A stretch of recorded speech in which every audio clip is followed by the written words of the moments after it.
meet Clint. I'm your host, Clint Calabrese. Today, we're talking about the legalization of marijuana. What was that? Well, Clint, you see, activists actually prefer to use the term cannabis because the term marijuana actually has racist origins. You see, early prohibitionists used the term marijuana to stir up xenophobia amongst white Americans. So then you wrote that mistake into the teleprompter just so you could correct me? You can't sabotage me in front of my constituents. The whole point of this is, all right, can we just stop with the horn? I'm sorry. Today, we're talking about the legalization of cannabis in New Jersey. And in particular, we're going to focus on... Ed, this is a serious topic, man. Come on, you're better than this. I'm not better than this. All right, get it all out now. This is your last chance.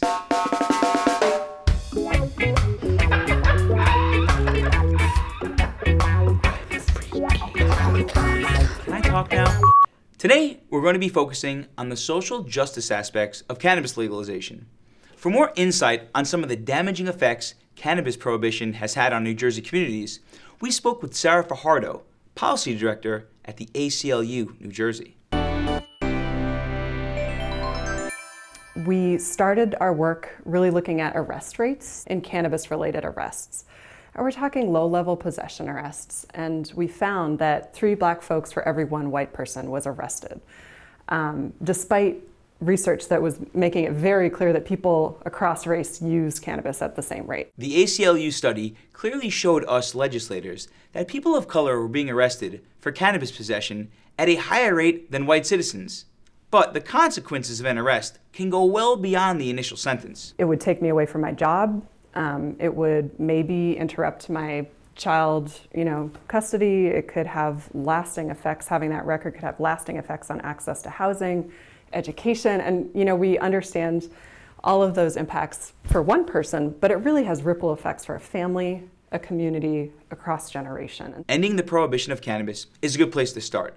But in New Jersey, we're trying to build on the experiences of other states and use legalization as an opportunity to actually help those who were most harmed by this prohibition in the past. We have one of the strongest decriminalization formats in the country. It's over 100,000 records are going to be expunged automatically. Right. And I talked a little bit about the impacts that a record could have. So think about 100,000 people are relieved of that burden. Automatically, they don't even have to necessarily file paperwork. There'll be an online portal, and this is like my PSA moment. There'll be an online portal through the administrative office of the courts, where if I have a record that I want to be expunged or I think should be expunged related to cannabis, I can go and look up my record. And another aspect is the social excise tax. New Jersey passed a tax that is dedicated to social equity. So it's going towards education programs, after-school health initiatives for communities who've been hit hardest by cannabis prohibition. So we're really proud of New Jersey for that. Up next, we're going to hear from a brave member of our community, someone who suffered years of negative consequences for a minor cannabis offense. And then later, we're going to be speaking with the head of New Jersey's Cannabis Regulatory Commission. But first, this. We're here in District 36 on this beautiful sunny day to test the local knowledge of our residents and hopefully give out these gift cards. Excuse me. No. All you have to do is answer 3 super easy questions. All you have to do is answer 3 easy questions. My name is Clinton Calabrese. I live in Cliffside Park. Question number 1, hold the dribble. What president is on the $1 bill? George Washington. George Washington. $1 bill? George Washington? Yes. Second question. Who is the governor of the state of New Jersey? Bill Murphy. Bill Murphy. Philip Murphy, that is correct. Last question. Who is your local state assembly member? I'm not sure. I don't know, Jones. Andrew Jones. I would have got that either. No, I don't know. Loretta Weinberg? Yeah, it's like in the federal government, there's the House of Congress, there's congressmen. Yeah. Right? It's what you probably know more. We have that in New Jersey, accept it. That's what I do. I'm just brokenhearted. I gotta get one person today there's got to be one person out there in this district who knows who their state representative is. Who is on the $1 bill? Washington. Boom, got it. Who is the governor of the state of New Jersey? The governor Murphy. Yes, you got that, the last one. Who is your local state assembly member? I don't know. No, you know this guy. You know this guy, he's from Cliffside Park. I forgot his first name. What's the last name? Calabrese. And the youngest Calabrese. Who's the youngest Calabrese? Who's the youngest Calabrese? Jerry's son. I forgot his name. What was his name? I forgot. His name's Clint. Exactly, Clint. Ask him. Does he know Vic? Welcome back, everyone. This next story is about my friend Peter.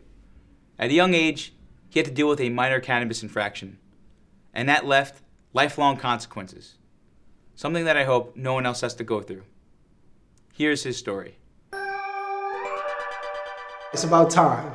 It's about time that all this is legal. And, you know, my experience dealing with it, you know, people of my kind, people from my community, you know, it was hard on us, you know, and it discourages you from a lot of things, you know, so, you know, you got to have a strong mind and really, like, recover from it.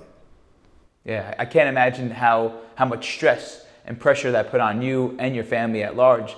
But can you explain, like, you know, what happened? What's the deal? I had like a couple dime bags of weed, and you know, I had got in trouble for it. Ended up getting on probation, and while on probation, I didn't, you know, receive any type of treatment. You know, I was a kid, and I felt like they were supposed to, you know, not punish you in a way where they throw time at you, but actually help you. I was on drug court, you know, like. And this is just for marijuana? This is all just for marijuana, like, you know, just, you know, let's just say I'm on probation and I have a dirty for marijuana. Your charges will get brought back up, and then you will be terminated from probation and sentenced to either your original jail time or a drug program, like drug court. Like, I am from Teaneck, New Jersey. When I went away, there was not one person from Bergen County downstate prison. Like, you know, I'm by myself. I'm with a bunch of people from Newark and Patterson and Jersey City. And, you know, I come from a nice town and a nice area. So it was very different for me. I told my mom and my ex at the time to send me books. And that's how I got through books. And I had a binder that I got with like dividers in there and papers, and I took notes to every single book that I read, all financial books, Rich Dad, Poor Dad, and I told all of that stuff to myself. To this day, I still have that book. I told one of my friends the other day, I said I wanted to go back to the halfway houses in New Jersey and, you know, speak to the guys that's in there and, you know, just give them some hope. Let them know that when they get home, everything is gonna be all right, because I know it's a lot of people that's in those same situations, you know, for marijuana or just any type of drugs, you know, and it's hard, like the mental part of it, you know, the after effect. And you said the word hope, and the truth is, like, when this happens to whether it's you or someone else, you lose hope. You know, you feel like, how am I gonna get myself back when you come out of the system, right, after doing time, which you shouldn't have done in the first place. It's okay, like, now can I get a job? I gotta show, it's on my record, so am I gonna get hired? It's rough. Can I get housing? But it's on my record, they're gonna let me get housing. Had you experienced that after? I experienced all of that. Like I said, if I didn't have a strong mind, if, you know, I didn't build my way up, a lot of things would discourage me, because I've been denied for housing, I've been denied for jobs, you know, like, what do they expect us to do when we come out of these places, you know? Like, I'm pretty sure you're not the same person that you were 10 years ago, that you are right now. Nobody is, you know? When I was 18, actually, it was 3 weeks after my 18th birthday in March of 2004, me and 3 friends from high school, we went into the woods, and we were smoking a joint, and these cops came out of nowhere. Like 4 cops came out of nowhere. And they're like, oh, we got them. And I'm like, I'm freaked out now. I'm like, oh my God, what's happening? Right, yeah, and 18 years old. So they book us for, it was like less than a gram. It was nothing. And at that time, I remember, like, I was able to leave. I was 18, so I was able to go home. Right. And I remember just feeling like this weight on my whole body. Like, how am I gonna explain this to my parents. Like, how are you gonna explain it to your mom? How am I? But like, then again, like, how am I gonna get out of this? Like, I don't know what to do. You know, like I've never been in a situation before, and it made me feel so ashamed. And like, you know, I'm a kid, so you're impressionable. Like, you don't know the world yet, right? And I lost a bit of hope at that point. You lose hope. Your family will look at you funny. You know, then, you know, sometimes you get in trouble. It might go on the news. Now you're embarrassed. Now you have to deal with your character, and you have to deal with people judging you and looking at you away. It's tough. Do you have any friends who didn't recover the way you did? Plenty. I wouldn't say friends, but I know a lot of people that did it, you know. It's hard. I can't blame them. It's rough. Not everybody has a strong mind. Not everybody has a support system. What I did when I found out I was disqualified from a lot of things, you know, I tried to do things out my norm. You know, I got into bike riding. I got into working out heavy, you know, just, you know, meeting new people and, you know, getting a different energy, you know, and that opened up doors to a lot of things. So I feel like, honestly, you know, just staying positive is not gonna cut it. You have to put a lot of work behind it. You know, you still have to handle what you have to handle day in and day out. But, you know, it's gonna take a long time for everyone to be okay to recover from this. It's not gonna be an overnight thing. You know, I still think even after, you know, they sign off on the bill, people still gonna get denied for housing, or, you know, you still be looked at funny. You know, they have to really like eliminate this stuff. Yeah. I know that you're gonna be having a baby soon. I want to congratulate you. It's gonna happen really soon. Thank you. And I thank you so much, Peter. You have no idea how much this means to me. Yeah, no problem. Like this is excellent, man. And you know, anything that can ever help him. All love. All love, man. Peter and I both committed the same crime. We were both young kids, barely adults, caught with small amounts of cannabis. But our outcomes were drastically different. It wasn't an easy experience for me, but I didn't have to spend years caught up in state prison, drug courts, or halfway houses. It's not fair to the people who suffer disproportionately under cannabis prohibition to be left out of the benefits of cannabis legalization. In our final interview, we spoke with Dianna Houenou, the head of New Jersey's Cannabis Regulatory Commission, on how legalization can proceed in an equitable way. Good afternoon. My guest today is Dianna Houenou. She is the chairwoman of the newly formed Cannabis Regulatory Commission in the state of New Jersey. Thank you very much for coming on the show today. Great to be here with you, Clint.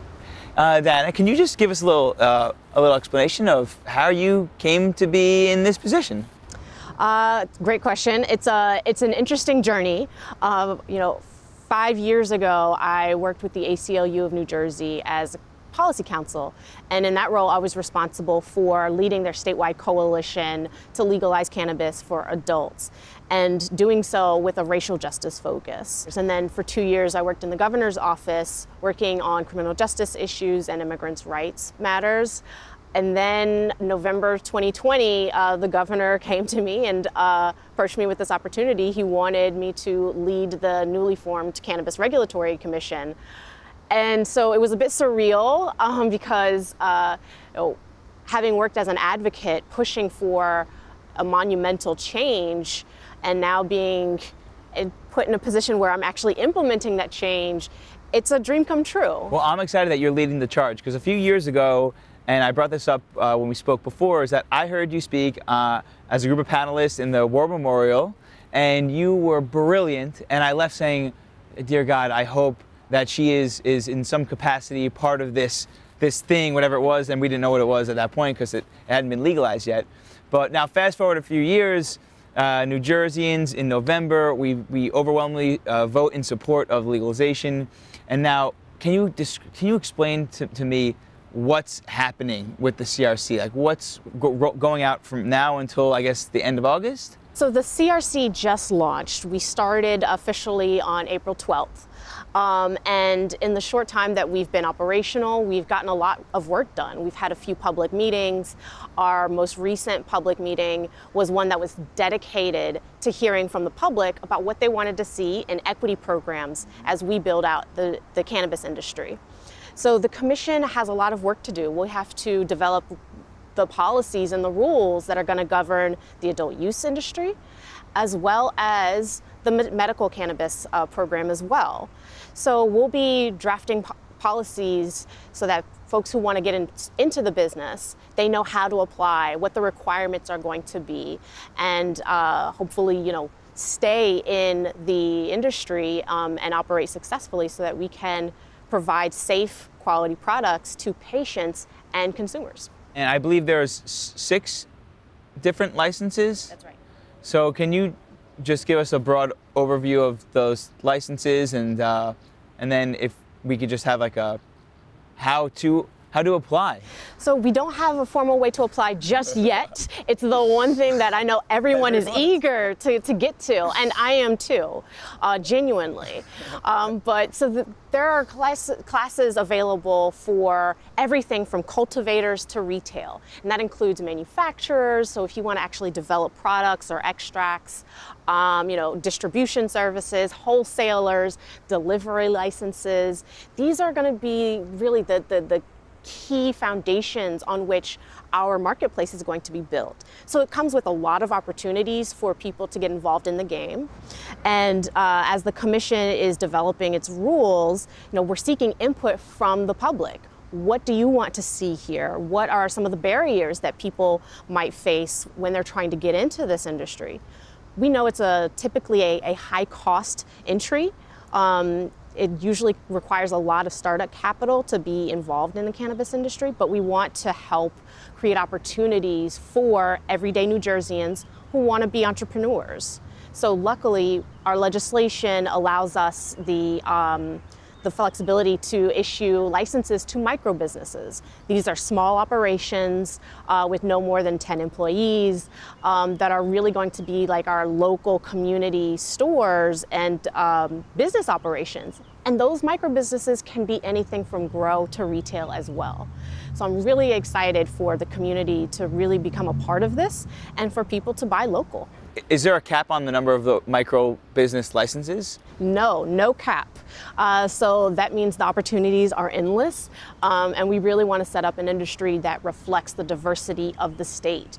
And that means we want people to set up businesses in all corners of the state, making sure that we create opportunities for people of color and women and disabled veterans. These are groups that are traditionally underrepresented when we're looking at the national landscape of who is operating in the cannabis industry. If someone was previously convicted of a cannabis crime, possession, use, they're going to be allowed to obtain or at least apply to get a license, correct? Absolutely. Yes. You know, criminal justice involvement should be divorced from the ability of whether you can operate a business here. So the legislation decouples those associations. No longer are we going to prohibit people from getting in this industry just because they have a previous conviction. So I encourage anyone who is interested to still, you know, try to be a part of this. You can still operate, you can still get a license, and it's not something that you have to fear about. The Cannabis Regulatory Commission will be meeting throughout the summer and fall to gather community input on how to make this law work for New Jerseyans. So, if you have any ideas, get involved. Make your voice be heard. Thank you, Sarah, Peter, and Dianna for speaking with us. I'm Clint. Thanks for watching, and it was nice to meet you.